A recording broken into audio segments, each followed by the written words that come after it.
dollar has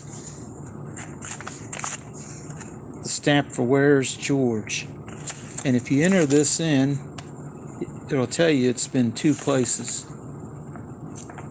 Or, well, it started in one, and it should say the second one because I entered where it was. You can look up any of them you ever find that have that on this. It's common. I've only seen a few that are stamped. Now, moving on. I went live last night, and I noticed one thing, and I watched back part of it. I didn't get very prolonged looks at some of the coins I was sorting. This particular one was in a plastic case with a black spongy surrounding. I don't like those because they tend to tone up the edge of the coins. So I put this one in a regular card mount, like this. It's not bad shape for a Barber half dollar. A lot of them is heavy wear, but at least you can still see the ear and the eye and part of the head dressing, the ribbon, whatever that is. The back, it's starting to lose the rim in a couple spots, but that's common too. Now, another thing that I'd like to do, and the only coin that you look for on these dollar coins, is 2000 Philadelphia, of which that's one.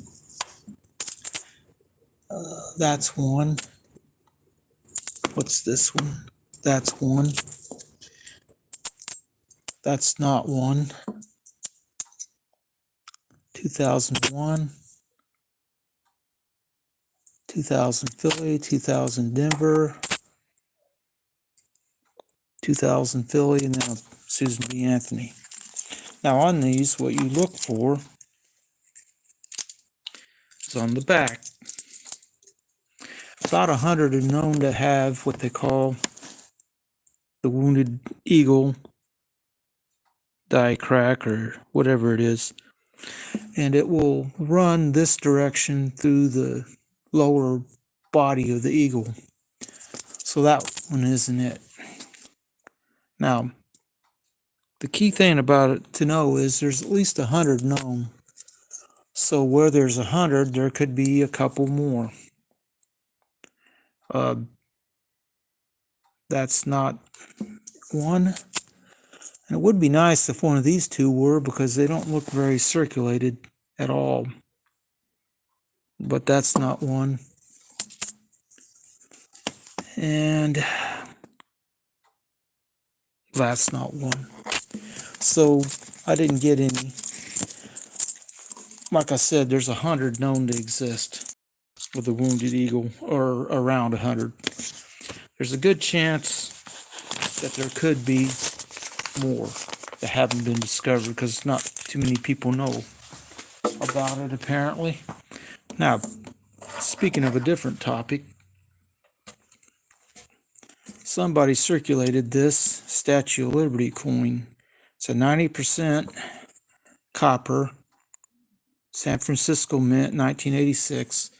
They issued this. I have a few of them, and this is the first one I've ever seen where someone pocket carried it, which is kind of weird.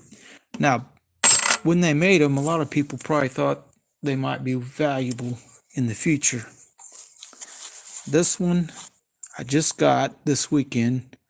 That price is 2 cents over melt on a silver dollar, 90% silver.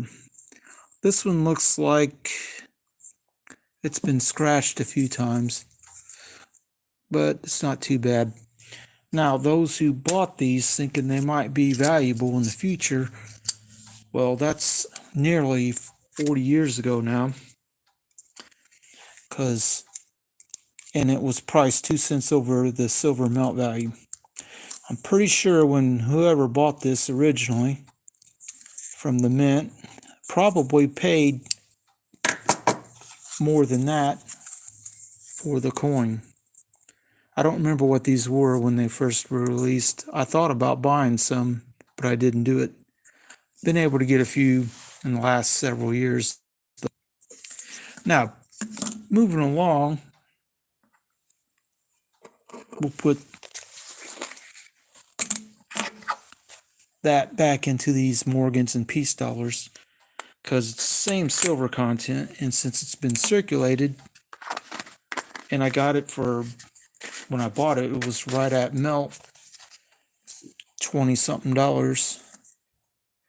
Anytime I can get a Peace dollar, Morgan dollar, or even a modern mint proof, or not proof necessarily, but mint dollar that's 90% silver and it's cheap. If it's damaged, then I can put it in this roll because this roll is all damaged or circulated. Now, I was looking through a bunch of stuff last night, sorting through a few coins. I'm going to do a little bit more because there's some paper money in this, so that's going to have to be put somewhere else.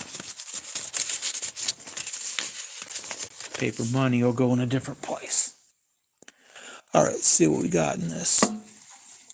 1913 Canadian 10 cent.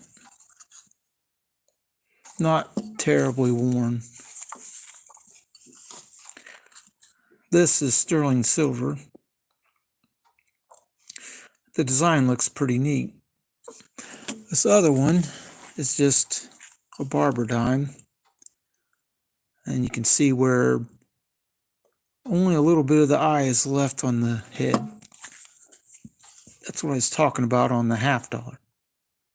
Now this is Orleans Mint.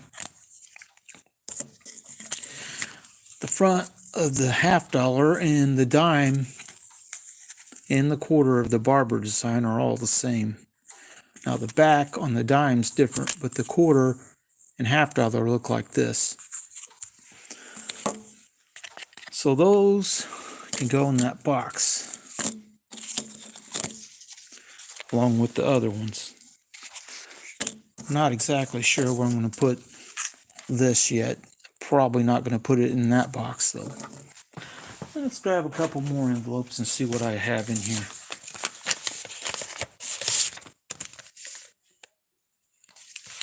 Oh, Series $74,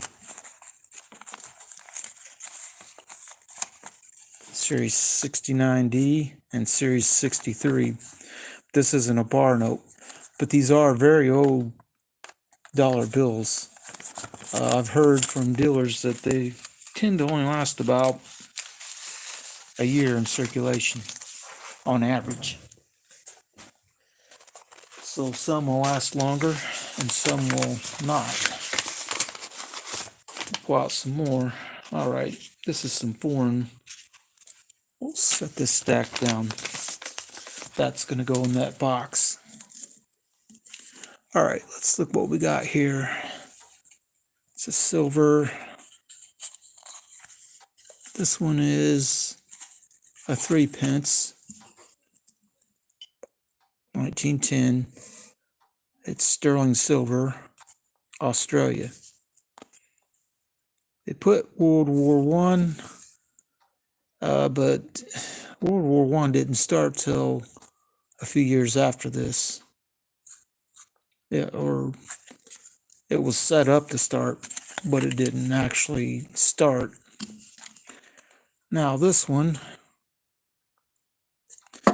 is Canadian. It's a 5 cent. It's also sterling silver. 1906. This is looks like a proof, or a proof like. I don't know if it really is a proof. Someone wrote Mint State 65. Hard telling. It wouldn't be worth grading. Someone else wrote AU, which is probably more like the truth, because you can probably see scratches on the coin. If it's got a lot of scratches, it would be hard pressed to get Mint State 65, and who grades Canadian dimes. This is an Australian copper, halfpenny. It is 1942, so it's World War II era, which the print to me looks a lot like, where'd that 6 pence get off to?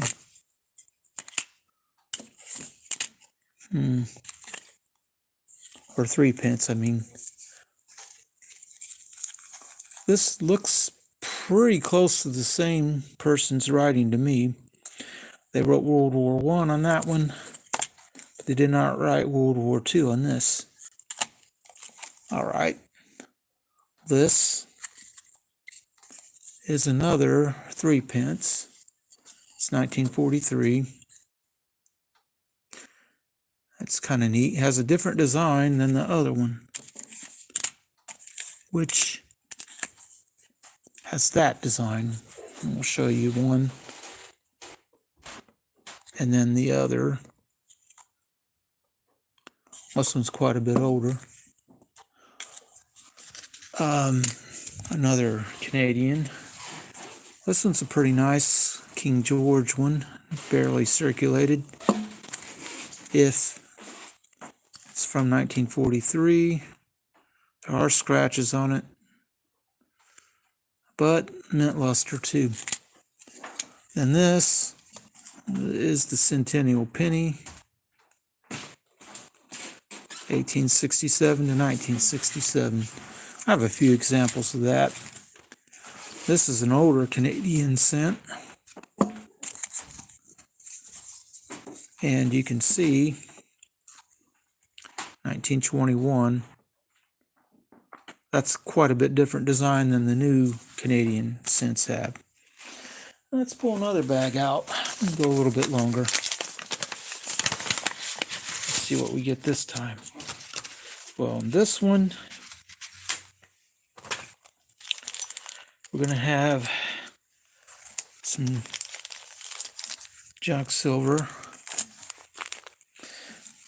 Mexican peso coin, which this is only 10% silver. So if you find one at a coin dealer and you want to buy it just because you think it's a cool looking design, there's not that much silver in this overall. I mean, 10% content. It's a big coin, but it's not very much silver. So that can go in the foreign stuff. Let's see, these are dimes. Mercury. And there's a Barber, I believe. Yeah, Barber. And that one is another Barber that's been torn up. Probably spent time in the ground. So that's 5 dimes. That can go in the one bag, or not bag, but the canister of random junk. This is $2 face of US worn out junk that I bought for about melt price. That can go in there too. This one is a half dime. If it had a mint mark on it, I think a lot of these were underneath that reef. It's long gone because someone drilled a hole in it. It's 1857. And the small size of this tells me that people carried these in their pocket. It would not be hard for them to get lost. I mean, a US cent's quite a bit bigger. And I don't know if I have a loose dime sitting up here, but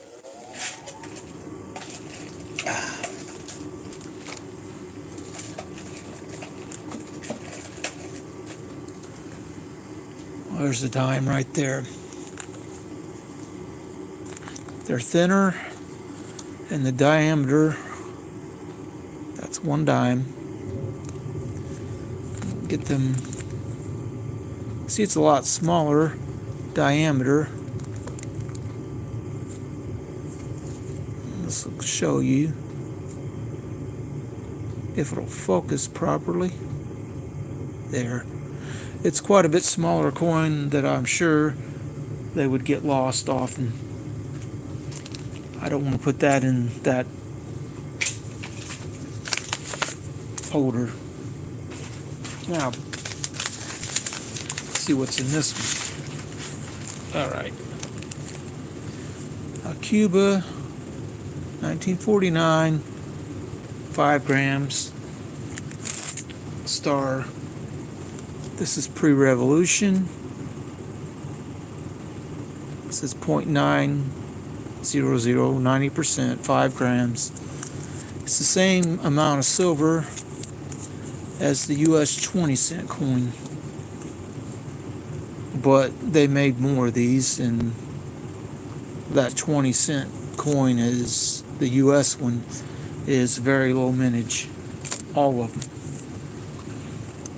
Italian 20 centesimo with an interesting design on it, 1922. That'll go in that box. 66, 40% silver, Kennedy. It's $4. When I bought it, I believe the melt on these was about 4 1/4. So what's this one? Another Cuban, 20 centavos, 1902 there. Republic de Cuba, 1952. Also before the revolution. Trying to figure out which way this design is supposed to be. Probably this way. 5 grams, 90%, 1952. Neat coin. And then there's a 68 Denver, which mint marks there, which the mint mark on all these after this. Used to be they put the mint mark on the back. For 64, the Denver, the back would be right around here, but this is not the 64. It's the 68 Denver. So those are all going in the box. Now let's see what's in these loose bags. This one fell out. It's a 10 centavos.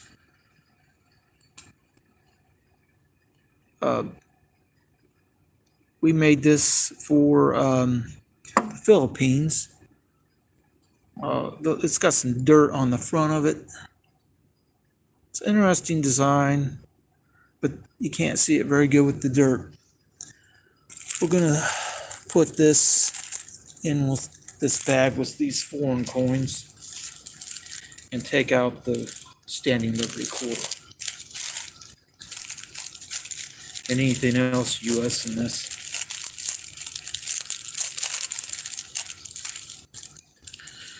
There is 2 coins with holes left in them in this.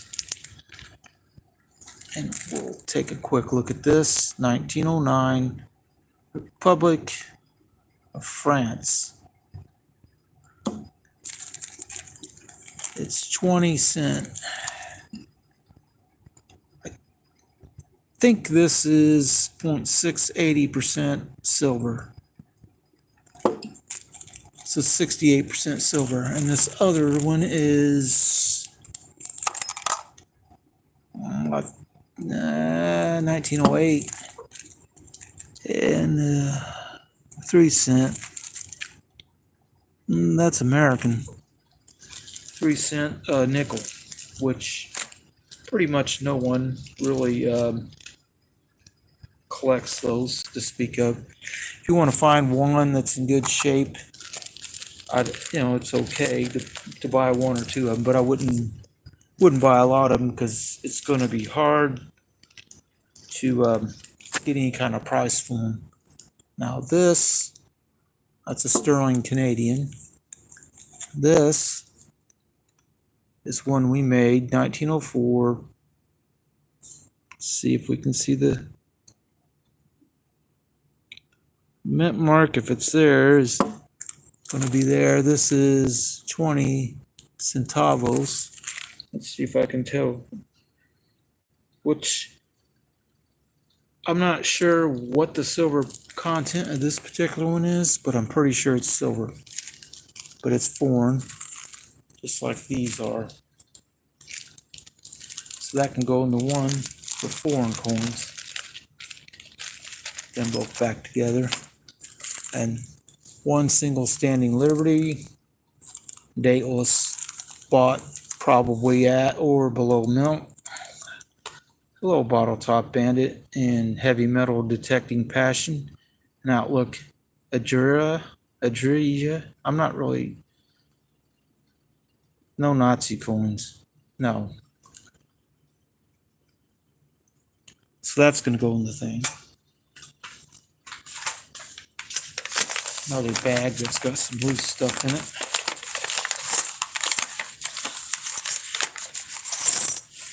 All right.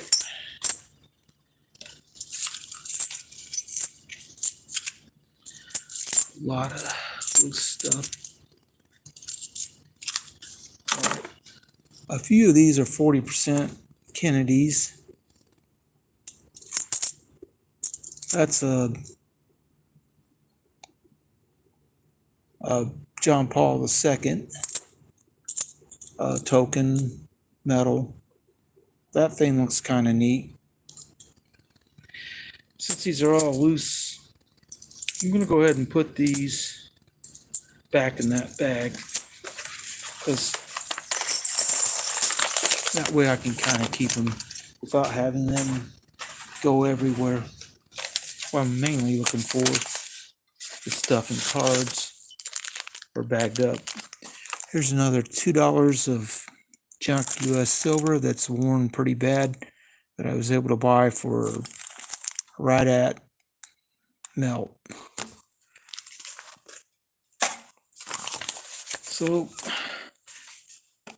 and then these are not, they're just big coins. They're not worth much of nothing. I believe I paid 50 cents a piece for them. This is a Space Shuttle Discovery, Republic of the Marshall Islands, which I have a few of these loose.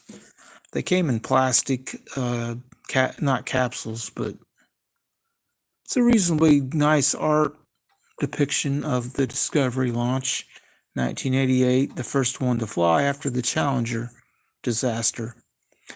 This apparently is the seal of the state of the Republic of the Marshall Islands, 1988. It says $5, but apparently this isn't legal tender in the Marshall Islands, so it is not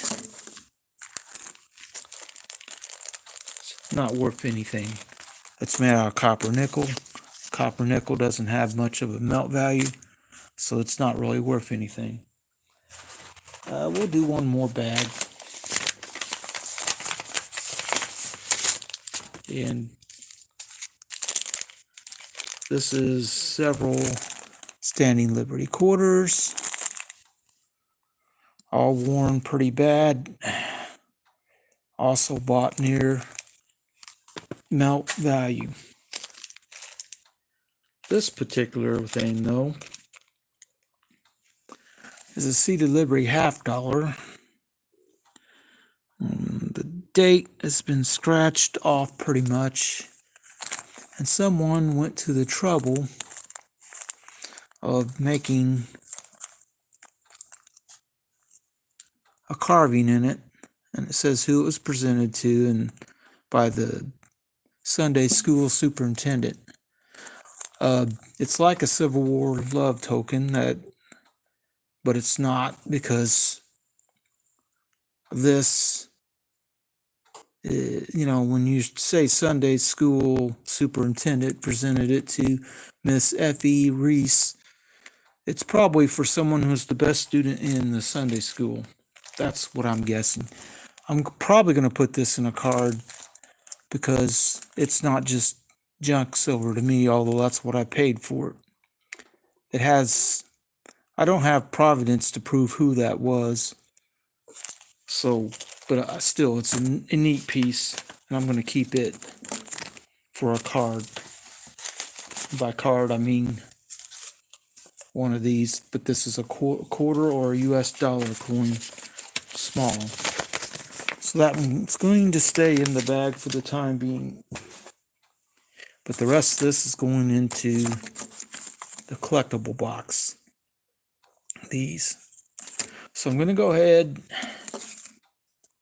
and probably that might go in there too, since it's in a flip type thing that will fit. These other ones that are loose and in bags are not going in that. Anyway, I think I'm going to go ahead and bring this down for the night. Thanks to those who stopped by, and hopefully I can get all this stuff organized and figure out what I have in it. And also this container, which is starting to get quite a bit of bagged up loose junk silver that's damaged, circulated a lot. All of it was bought right around melt, so that's probably about all I'd be able to expect to sell it for in the future, is around melt. And the only way I'll make any real money is if the melt value is up. But that's pretty much what I have for this. I hope you got better looks at some of these coins than I did last night. So thanks for stopping by, because that's all I got.